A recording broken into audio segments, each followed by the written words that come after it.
ان کے پاس اسی اسنا میں نا ڈالر ختم ہو گئے. اوبیسلی انہوں نے کیونکہ ڈالر ختم ہو گئے تو یہ لون لیے جا رہے تھے. بائی دا وے انہوں نے پاکستان کی ہسٹری کی 80% آف آل دا لون جتنے بھی پاکستان نے لون لیے آج تک اس کا 80% پی ٹی آئی گورنمنٹ نے کیا, کیونکہ اس قسم کے فضول پروگرام فضول طریقے سے اگر آپ چلائیں گے تو پھر آپ کے پاس ڈالر تو ختم ہوں گے. تو انہوں نے بے انتہا لون لیے ہیں, اور اس کے علاوہ جب لون بھی ختم ہو گئے تو انہوں نے کہا نہیں جی اب ہم ڈالر کہاں سے لائیں, اب تو ہمارے پاس ہے ہی کچھ نہیں, اب تو ہمارے پاس جو میجر حکومت کو چلانے کے لیے آٹا دال اور پیٹرول کے بھی ڈالر نہیں رہے. تو انہوں نے کیا کیا کہ ایک روشن ڈیجیٹل اکاؤنٹ بنایا.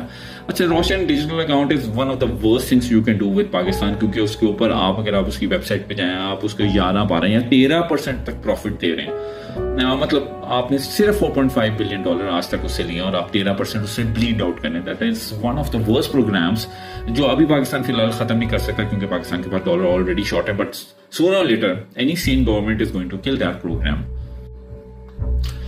اچھا, ساتھ ہی ان کے ساتھ پرابلم یہ تھا کہ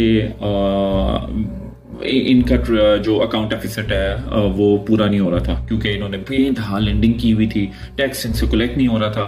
حالت ان کی یہ تھی کہ یہ فائنانس منسٹر پہ فائنانس منسٹر چینج کر رہے تھے. 4 سال میں انہوں نے 4 فائنانس منسٹر چینج کیے. And can you imagine they change 7 chairman F B R, کیونکہ ان کے جو ٹارگٹس ہیں نہ ڈیوٹی کے ٹارگٹس ان سے ریشنلائز ہو رہے تھے, نہ ان سے جو ہے جو نارمل ٹیکسز ہیں جو آپ لوگوں نے ریونیو جنریٹ کرنا ہوتا ہے وہ بھی ان سے نہیں بڑھا تھا. So they were losing their target, they were losing their یہ جو کرنٹ اکاؤنٹ کے نمبرس ہیں